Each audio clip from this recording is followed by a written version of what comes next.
Just want to remind you guys, this episode is presented by Prize Picks. Download the app today. Use the code JUICE to get $50 instantly after you play your first $5 lineup.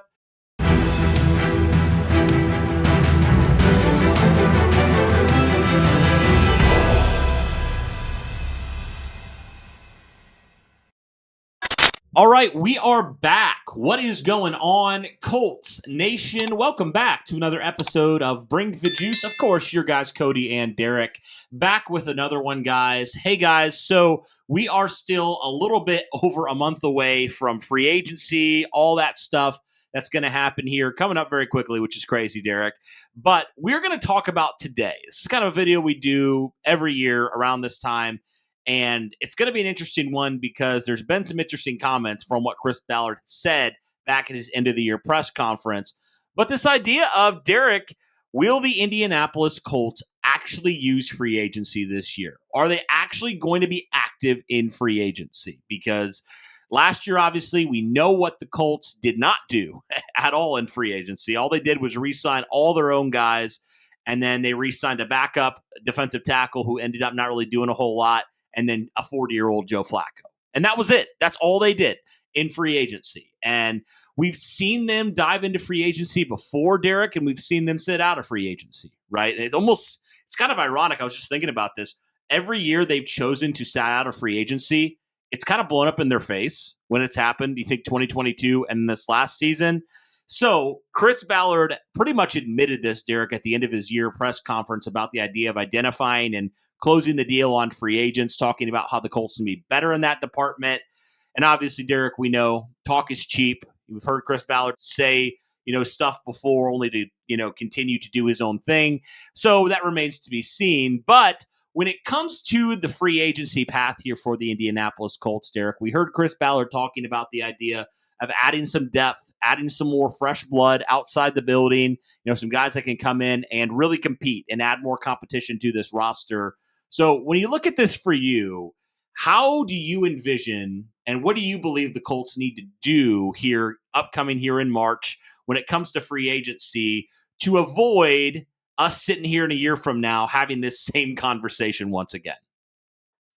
Yeah, I think it is very difficult for Chris Ballard to replicate exactly what he did this last offseason for two reasons, Cody. One, Ballard has had a commonality in his free agency style where at the year he doesn't really do as much.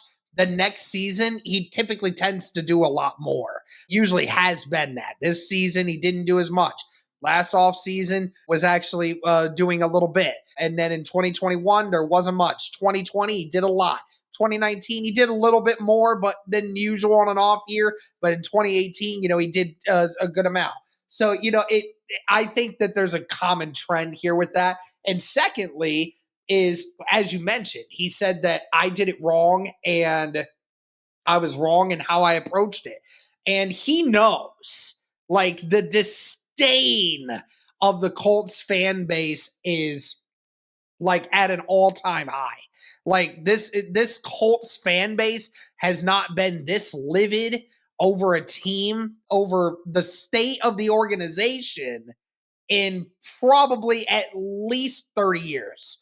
I can almost go all the way back to the years before Peyton, before this would even be at this level. Again, we've had worse teams than we've had right now, but as far as faith in the organization from fans that these executives and the ones that are running the show are capable of putting together a product enough to be able to convince us that we have a chance at fighting against teams like the Chiefs, like Baltimore, like the Eagles, like the Commanders, like the Lions, I could keep going. It's hard for us right now. And we know that we're not there.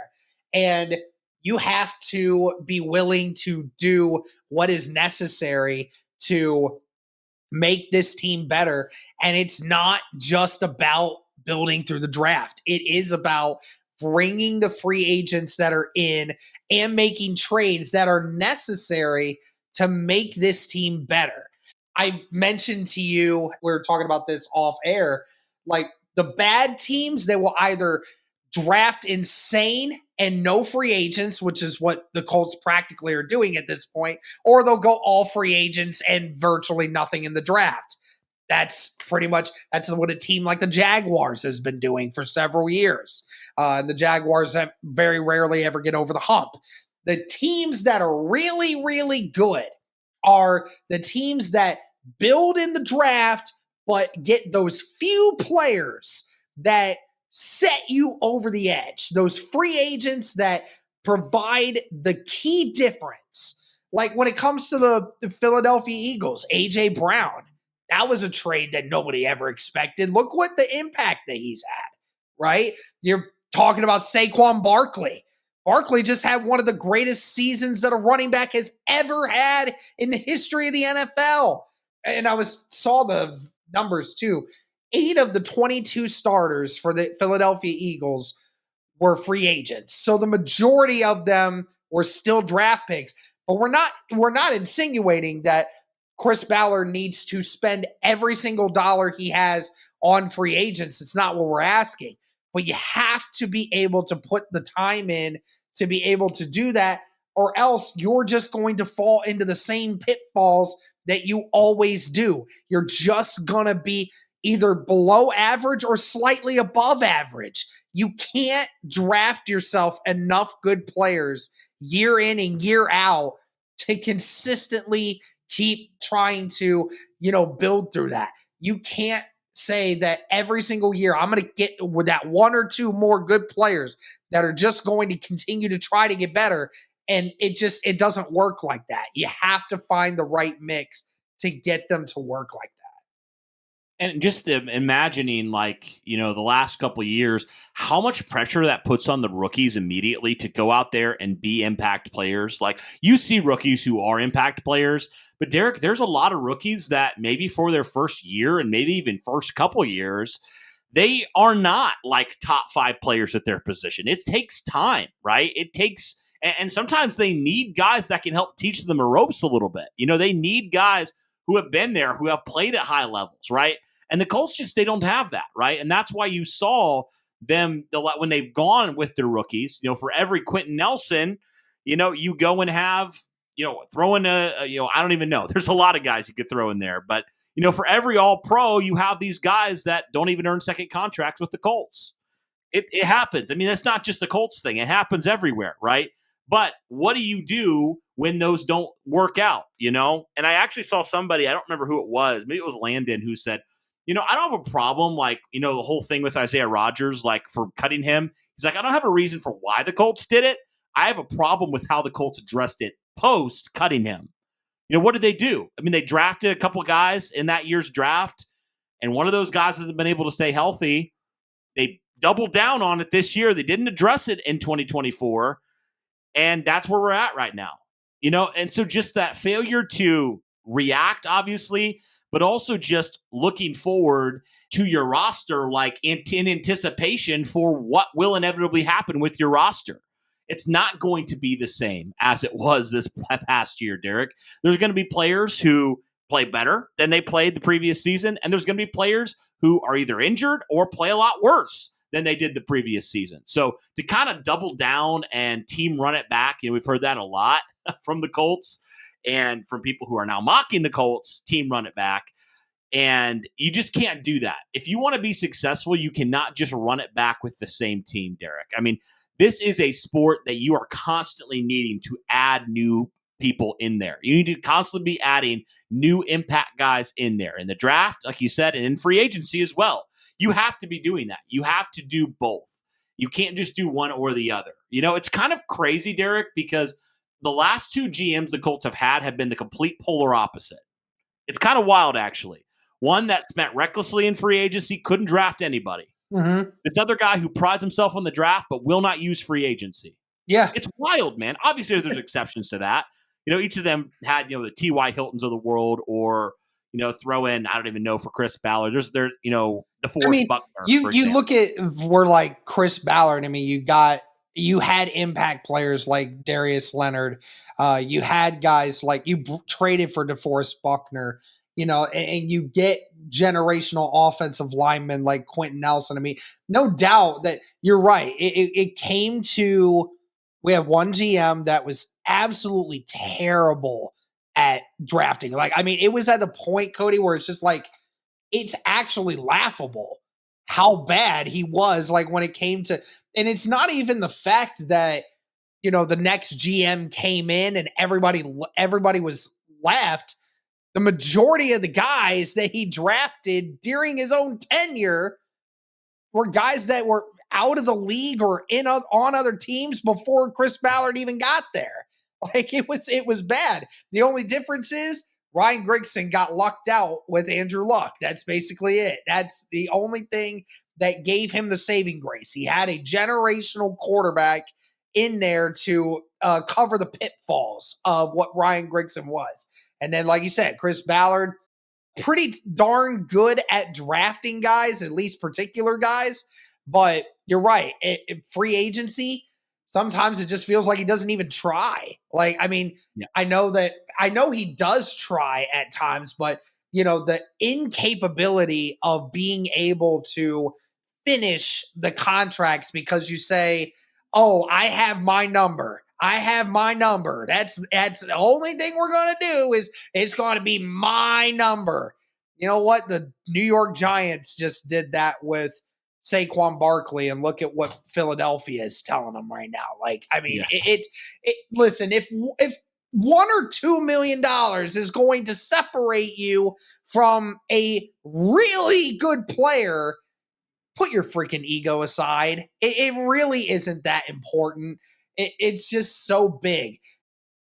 As we said, guys, today's episode is sponsored by Prize Picks. Now, what is Prize Picks? Prize Picks is the largest daily fantasy sports platform in North America. Instead of battling against thousands of other players across platforms, you're basically picking 2 to 6 player stat projections, and you're choosing more or less on those stat projections to be able to watch those winnings roll in. It's very easy. Do you guys want to play along at some of Prize Picks' favorite players like rapper Meek Mill and UFC fighter Sugar Sean O'Malley? Well, if you guys sign up today, you can find the community plays under the promos tab of the app to view the entries of some of the biggest names on the platform and be a part of that as well. You can now win up to 100 times your money on Prize Picks with as little as 4 correct picks. You can turn $10 into $1,000 just like that with NBA, NHL, and college basketball entries today on Prize Picks, America's #1 fantasy sports app. Like a lot of other things, guys, they also offer injury insurance, so your entries stay in play even if one of your players gets injured. So if someone exits the game in the first half and does not return in the second, that player projection won't count against you and the rest of your entry stays live. So it's great bounce back for that one. What I love about the app as well, guys, is it's not just sports like NBA, NHL, football, and tennis, and baseball and all these other things, but there's also a lot of others that go into it as well. If you like to place entries on video game situations like Call of Duty, CS2, Apex, if that's something that appeals to you, there's a wide variety of sports and video games and everything else that you can place entries on. And I love how expansive it is. Even just looking at the NBA, there's entries you can make with turnovers, with points. You can do combo deals, dunks, field goals attempted, all of these different things. So there's just so many different ways to make money off of these entries. Be sure to download the app today and use the code JUICE to get $50 instantly after you play your first $5 lineup.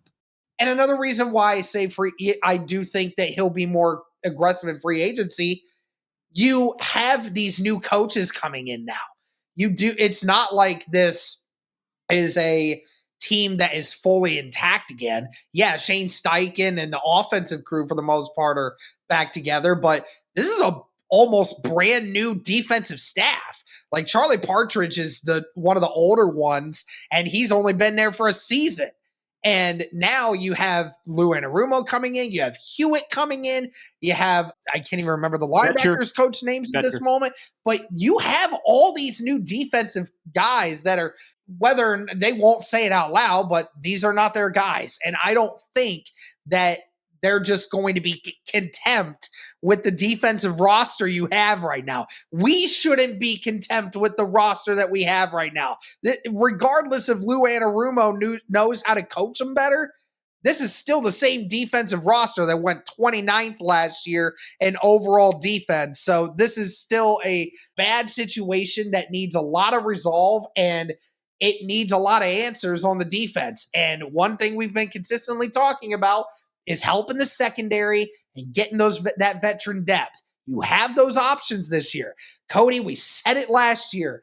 The amount of people last year that Chris Ballard could have dipped into, and he didn't for any of them, shows you exactly what you need to say. Now, when you look at this year, he has a little bit of redemption. There is still some veteran guys that are going to be free agents in the secondary this year that can help you out. Do not be an idiot and let those guys pass again this year. You have to do something. Yeah, and you know what is so infuriating about Chris Ballard, kind of going back before we talk about that, is the fact that Derek, he has done it in the past, and he's actually had some pretty good success doing so. So the fact that he just sits out sometimes is so annoying, and it is so frustrating because it's like, you've proven, it's not like Ryan Grigson where, pretty much every draft pick he had outside of really 2012, it was horrible. Like, it was like a generational run of crap. Like, that's how bad it was for those years. You've seen it on social media, how bad it was. For as good as the Polian years were, as bad as the Grigson years were, it was wild how terrible they were.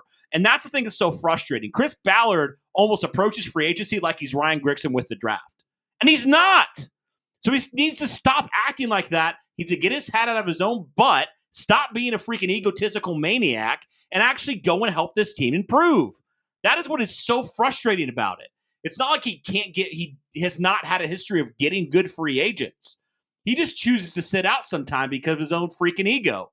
And it's so infuriating. And he would say this. I mean, he has been on record saying this, that he is very hard-headed, right? Well, you got to put aside your ego for a minute and do the things that are the best for the organization. That's what matters more than your ego, Chris. And that's what it's going to take, Derek, because he can do it. He has proven he can do it. He's got to go do it.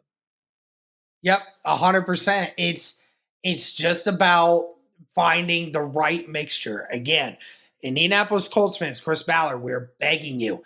We're not asking you to be the most aggressive person in the world when it comes to free agency. We're asking you to find a couple pieces. It's not about getting depth pieces that may not ever do anything, like what you did last year. You have to find the right guys and pay the right amount of money to people. Like, you paid way too much for Raekwon Davis. You should have never bothered with Joe Flacco. It should have never been a thing. And now you have a chance to right the wrong and go and get the guys that are actually going to matter for this team when it comes to it. We have to see it do better. Well, that's going to do it for this one, guys. Let us know your thoughts. Is Ballard going to be more aggressive in free agency? What is your thoughts on the free agents this year and what you're looking into? But that'll do it for this one, guys. Thank you so much for tuning in. And as always, go Colts.